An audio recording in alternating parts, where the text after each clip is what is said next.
Greetings, my fellow adventurers. It's Elara. Welcome back to our cozy sanctuary, where the ancient and mysterious world of Baldur's Gate comes alive.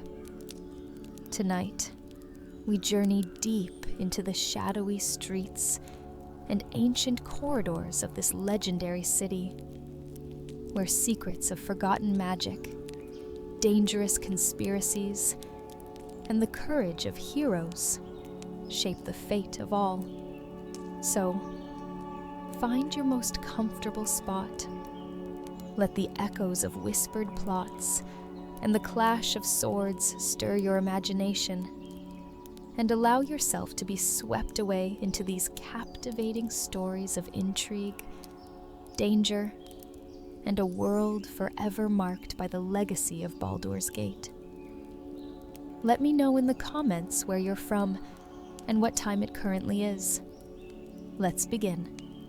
The shadow over Baldur's Gate. The bustling city of Baldur's Gate, a jewel of the Sword Coast, had always been a place of intrigue, politics, and adventure. Merchants bartered in the streets. Mercenaries and adventurers passed through the city gates on their way to fame or fortune, and nobles schemed in their manners. Yet, beneath the surface, a shadow was growing. A shadow that threatened to consume not only the city, but the entire region. It all began with whispers. Strange occurrences were being reported in the lower districts of the city.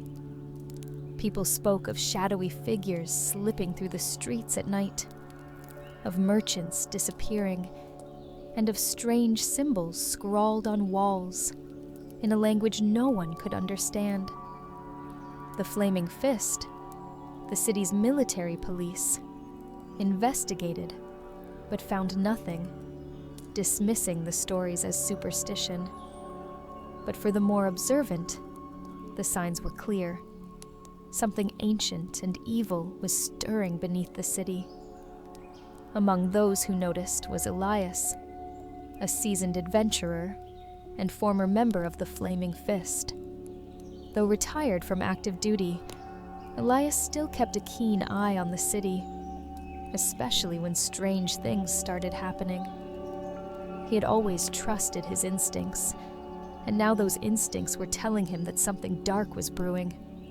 One evening, as Elias was enjoying a quiet drink in the Elfsong Tavern, a familiar place where adventurers gathered and shared tales of distant lands, he was approached by a hooded figure. The figure moved with a grace that suggested they were not of common stock, and their voice was barely more than a whisper. "Elias, your city is in danger," the figure said, sliding into the seat across from him. "The shadows move, and they grow bold. They will soon strike." Elias studied the figure carefully. Beneath the hood, he could see the sharp features of an elf, and the glint of arcane runes etched faintly along their wrists. This was no ordinary visitor. This was a shadow mage, a practitioner of magic that harnessed the power of shadow itself. "And what danger would that be?" Elias asked, though he already suspected the answer. The shadow mage leaned forward, his voice barely above a whisper. "An ancient evil, one that was sealed beneath the city long ago, forgotten by time. But the wards that once held it are weakening, and soon the shadow fiend will rise again." Elias felt a chill run down his spine. He had heard legends of the shadow fiend, a creature from the shadow planes, banished to the depths beneath Baldur's Gate centuries ago. It was said that the fiend had sought to conquer the city, spreading darkness across the Sword Coast before it was finally imprisoned by powerful magic. But that had been a legend, or so he thought.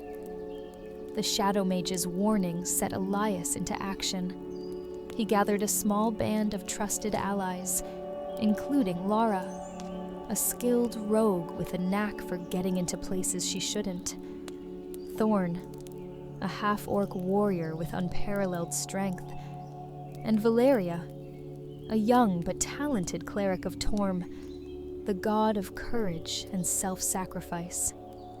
Together, they ventured into the depths of the city, seeking the entrance to the forgotten catacombs beneath Baldur's Gate. The streets above were busy with the everyday lives of the citizens, unaware of the ancient evil stirring below.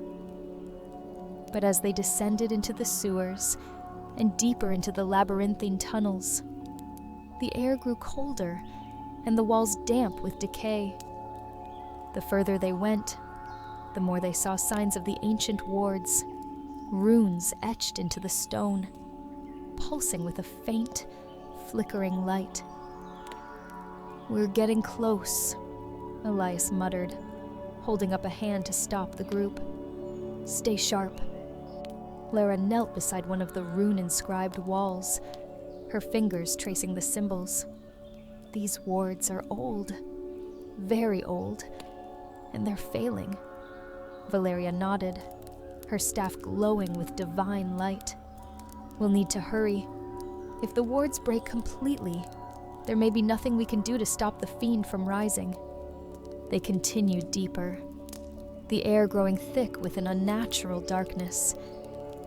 It was as if the shadows themselves were alive, pressing in on them, whispering threats that only their minds could hear. Thorn grunted, tightening his grip on his massive axe. "I don't like this place," he growled. "Feels like we're walking into a trap." Elias didn't disagree. The shadows felt wrong, twisted, but they had no choice. They had to reach the heart of the catacombs, where the shadow fiend was imprisoned, before it was too late. At last, they reached the central chamber. It was vast, a cavernous space that stretched far beyond the limits of their torchlight. In the center of the chamber stood an ancient altar, surrounded by crumbling pillars. Dark magic crackled in the air, and at the center of the altar was a swirling vortex of shadows, a tear in the fabric of reality itself, through which the Shadow Fiend's power seeped. "There it is," Valeria whispered, her voice trembling slightly. "The breach."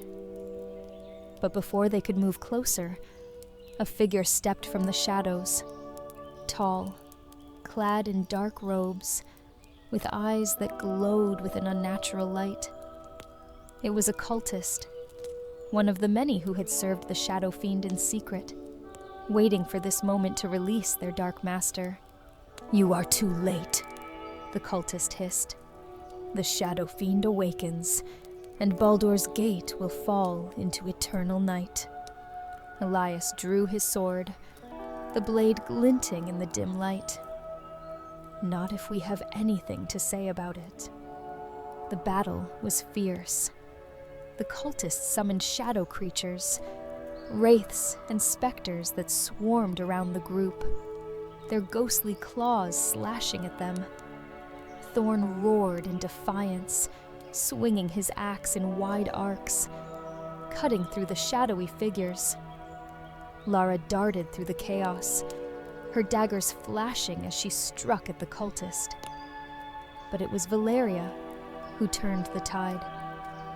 Channeling the divine power of Torm, she unleashed a brilliant beam of light that tore through the darkness, burning away the shadows and weakening the cultist's magic. Elias seized the opportunity and struck the final blow, his sword plunging through the cultist's chest.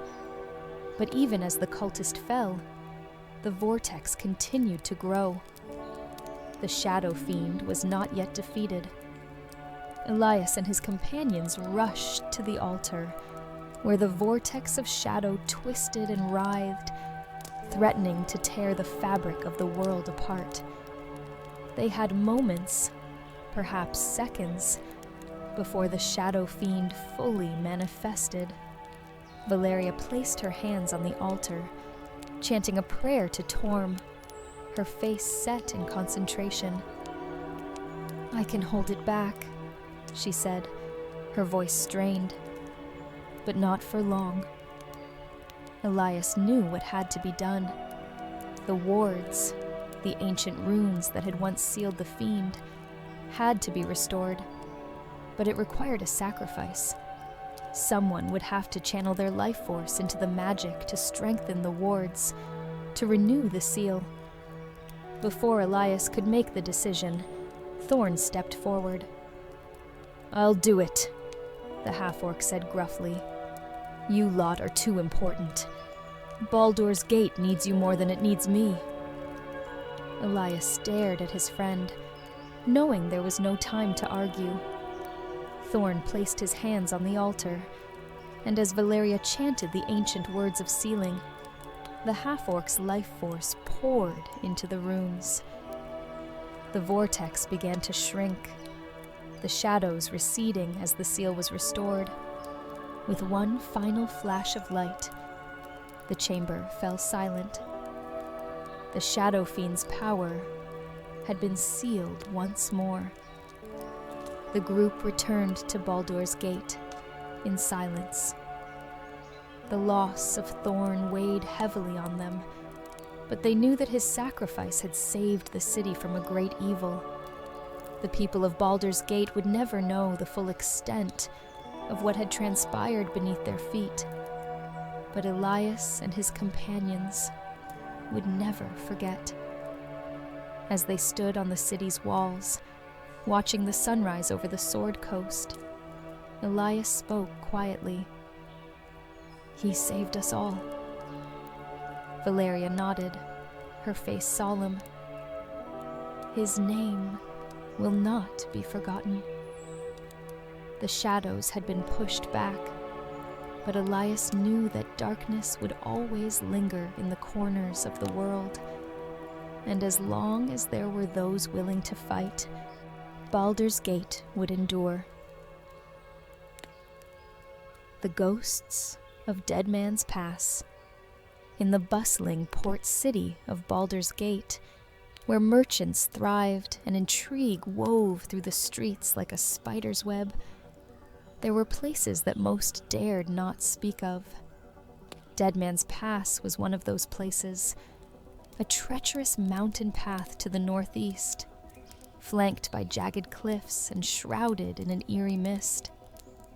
For years, it had been abandoned, spoken of only in hushed whispers, its dark history lost to the ages. Some said it was haunted by the spirits of the damned, others that dark rituals had once been performed there by long-forgotten cults. But the truth had always remained buried until now. The Flaming Fist, Baldur's Gate's military arm, had received reports of strange occurrences near the pass. Travelers who attempted to cross it had either disappeared or returned mad, rambling about ghostly figures and unnatural forces. Concerned by these reports, Captain Thalrin, a seasoned officer of the Flaming Fist, called for the aid of those brave, or foolish, enough to investigate. Among those who answered the call were three unlikely companions. Doran, a grizzled ranger with a deep knowledge of the land. Serena, a sharp-witted rogue whose talents for stealth and subtlety had earned her a reputation throughout the Sword Coast. And Eldric, a cleric of Kalimvor, the god of the dead. Each had their reasons for venturing into the dangerous unknown, but they all shared a common goal: uncovering the secrets of Dead Man's Pass. They gathered in the Elfsong Tavern, where Captain Thalrin briefed them on their mission. "The pass has been quiet for years, but something has changed. Whatever is happening there, it's powerful. The Flaming Fist can't send more soldiers. Too many have gone missing already. But you three, you might just be able to find out what's going on. If anyone can make it through and come back alive, it's you." Serena raised an eyebrow. "No offense, Captain, but you're asking us to walk straight into a cursed mountain pass filled with spirits. What's the reward?" Thalrin grimaced. 50 gold for each of you, and the chance to put your name in the history books." Doran shrugged. "Gold's good enough for me. Besides, I've heard worse stories than ghosts. We'll get to the bottom of this." The journey to Dead Man's Pass was uneventful at first, the road winding through the rolling hills and past the outskirts of the city. But as they approached the pass, the atmosphere began to change. A thick fog settled over the land, so dense that it seemed to muffle sound itself. The air grew colder, and the once clear sky darkened with ominous clouds. The jagged cliffs loomed ahead, their edges disappearing into the mist. Eldrick tightened his grip on his holy symbol. "I don't like this. There's something unnatural here." Serena gave a slight smirk. "What? You scared of a little fog, priest?" "It's not the fog that worries me," Eldrick muttered. "There's a presence here. Something old. Something angry." As they ventured further into the pass, they began to hear strange noises. Whispers carried on the wind, faint and indistinct. Doran's sharp eyes scanned the cliffs, but even his keen ranger senses couldn't pierce the thick mist. The group pressed on, the path growing narrower and more treacherous. Suddenly, a low, mournful wail echoed through the pass, sending a chill down their spines. Serena's hand instinctively went to her daggers, while Eldrick whispered a prayer to Kelemvor. "What was that?" Doran asked, his voice low. "Whatever it was, it's not friendly," Serena replied. As they rounded a bend in the path, they came face to face with a ghastly sight. Spectral figures, their forms pale and translucent, drifting through the mist.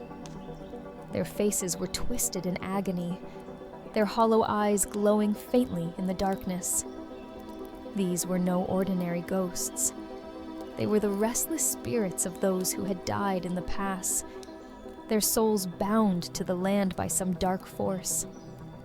One of the spirits let out a blood-curdling scream and lunged at the group. Doran reacted quickly, drawing his sword and slashing through the air, but his blade passed harmlessly through the ghost's incorporeal form. Eldrick stepped forward, raising his holy symbol. "Back, foul spirits. In the name of Kelemvor, I banish you." A burst of radiant light emanated from the symbol, and the spirits recoiled, hissing as they faded into the mist. But the victory was short-lived. More spirits began to emerge from the shadows, their numbers growing with every moment. "We can't fight them all," Serena shouted, her eyes darting around for an escape route. Eldrick nodded. "We need to find the source. Something is keeping them here. If we don't stop it, they'll keep coming." Doran gritted his teeth. "Then let's move. Stay close." The group pressed deeper into the pass, the spectral attacks becoming more frequent and more aggressive. Eldrick's divine magic held them at bay, but it was clear that they couldn't keep fighting forever. After what felt like hours of navigating the twisting path, they came to a wide clearing at the heart of the pass. In the center of the clearing stood a stone altar, covered in strange runes, and surrounded by blackened, withered trees. The air here was thick with dark magic, and the ground beneath their feet felt cold and lifeless. Serena knelt beside the altar, her sharp eyes scanning the runes. This is old magic. Very old. Looks like some kind of binding spell. Whoever, or whatever, did this wasn't trying to summon these spirits. They were trying to trap them here. Eldric's face darkened. The spirits are bound to this place by the altar. It's keeping them from passing on. So how do we stop it? Doran asked, his grip tightening on his sword. We destroy the altar, Eldric said simply. But be ready. Whatever power is holding these spirits here won't let us go without a fight. As Eldric began chanting a prayer to Kelimvor, Serena and Doran stood guard, their weapons drawn. The moment the cleric's holy light touched the altar, the air around them erupted with a deafening roar. A massive, swirling vortex of shadow formed above the altar, and from it emerged a towering spectral figure, its eyes burning with malevolent rage.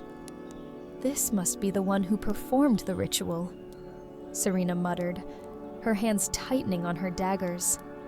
And it doesn't look happy to see us. Doran charged forward, his sword glowing with the faint light of Eldric's magic.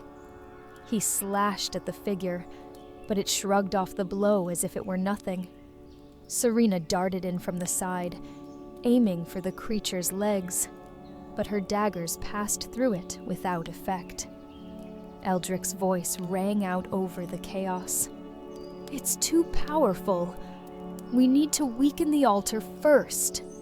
With no other options, Serena and Doran turned their attention to the altar, striking at it with everything they had. Cracks began to form along the stone, and with each blow, the spectral figure grew weaker, its form flickering and fading.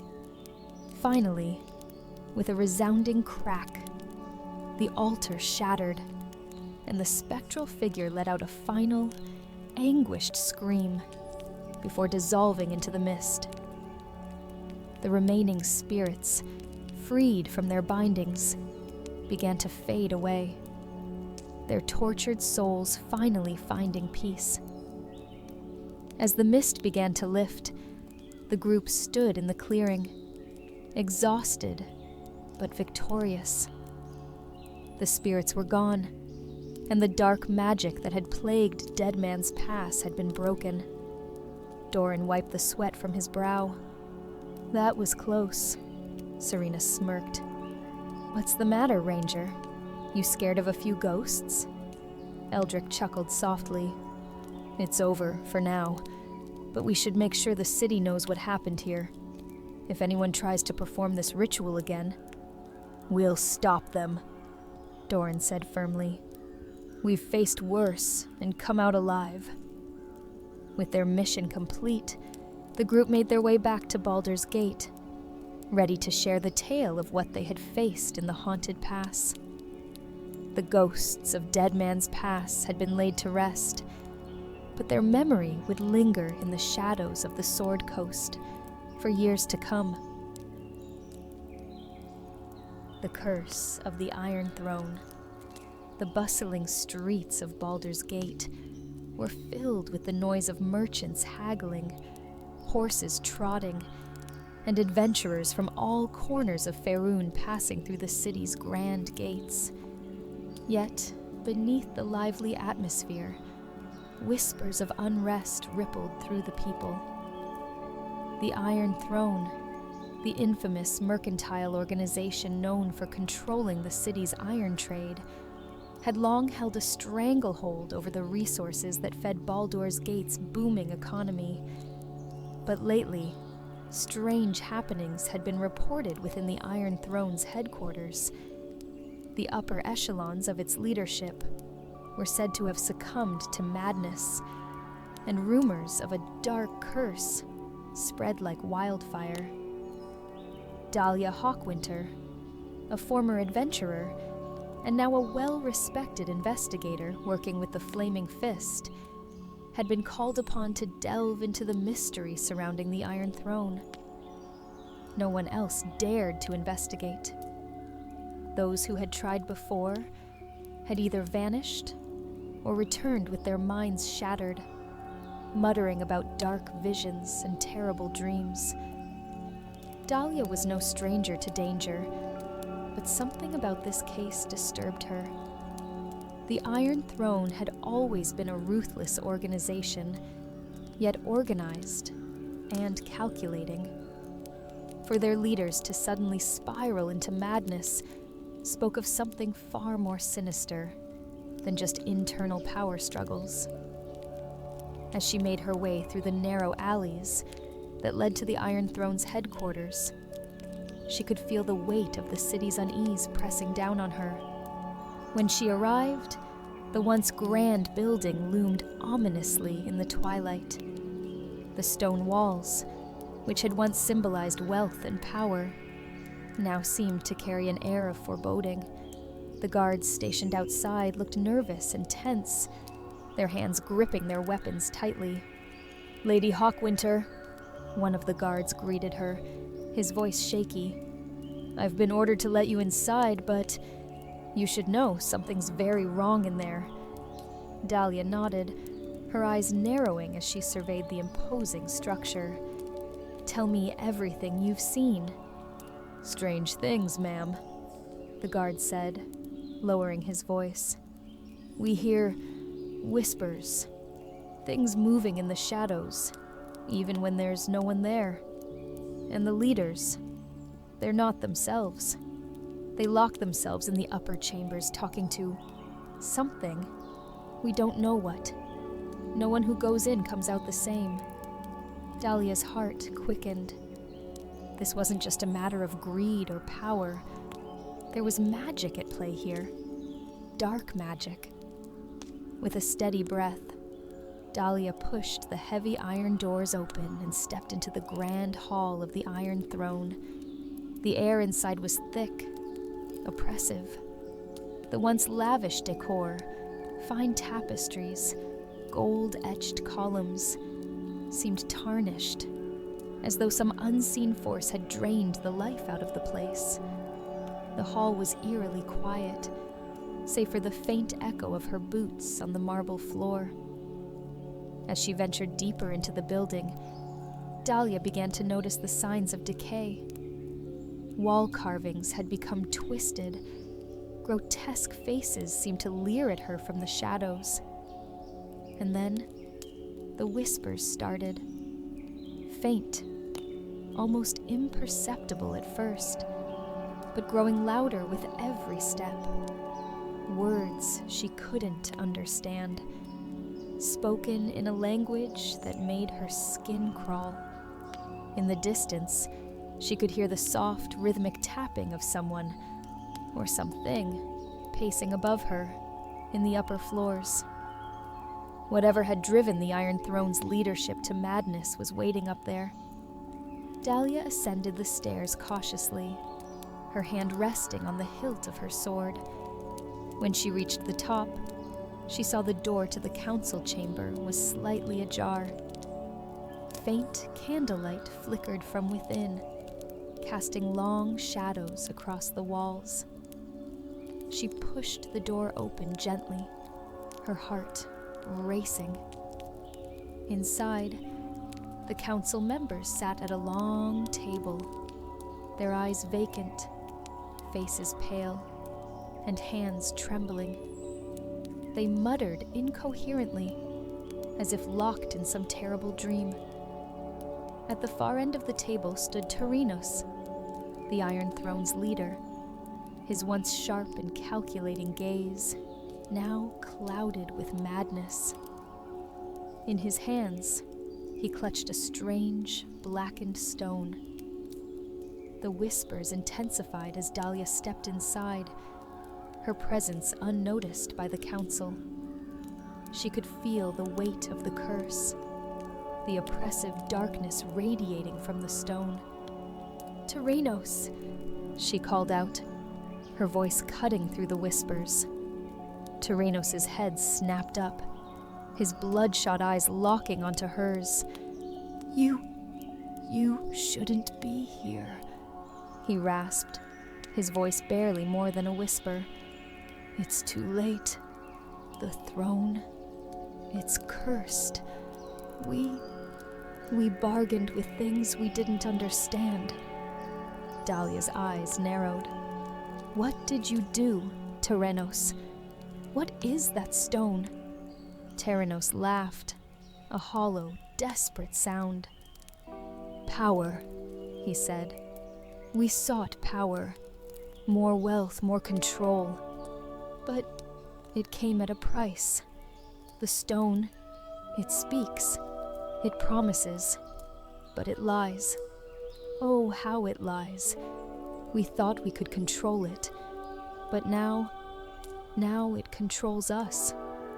As he spoke, the whispers grew louder, almost deafening now. Dahlia could feel the cold tendrils of dark magic wrapping around her, trying to pull her in, trying to break her mind as it had done to the council. "You need to destroy the stone," Dahlia said, her voice firm. "It's feeding off of you. It's cursed you all." Terenos shook his head violently. "Destroy it?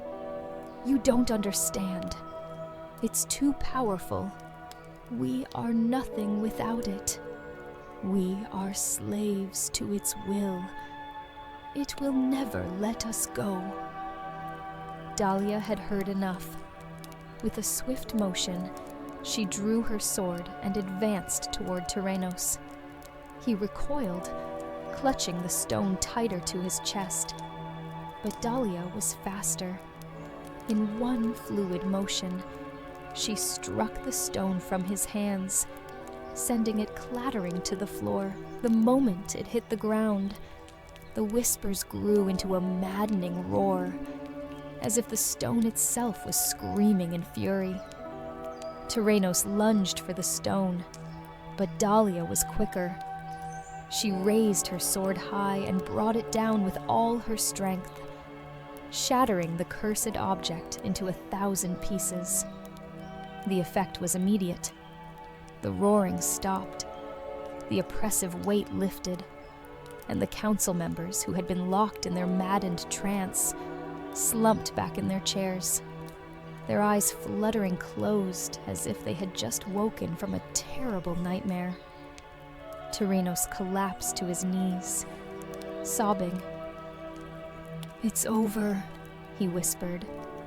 "It's finally over." As dawn broke over Baldur's gate, the news of what had transpired in the Iron Throne quickly spread through the city. The curse had been lifted, and though the organization would need time to recover from the madness that had gripped its leaders, the city itself was safe. For now. Dahlia stood on the balcony of the Flaming Fist headquarters, overlooking the city below. The Iron Throne had played a dangerous game, and they had paid the price. But in their desperation for power, they had awakened something far older, something far more dangerous than they could have ever imagined. As she watched the sun rise over the city, Dahlia knew that this was only the beginning.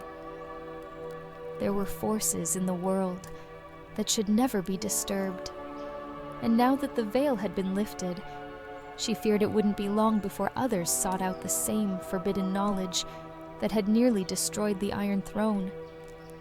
But as long as she stood guard, she would ensure that Baldur's gate would not fall to such darkness again. As the tale of hidden conspiracies, ancient magic, and the unyielding courage of Baldur's Gate's heroes comes to a close, let the strength and resilience of those who protect the city guide you into a peaceful slumber.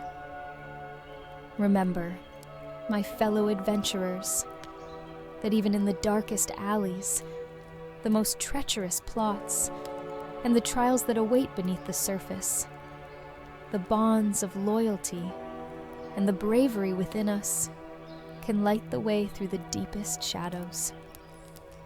Thank you for joining me tonight. Until next time, may your dreams be filled with the echoes of legendary deeds and the hope of new adventures on the horizon. Good night.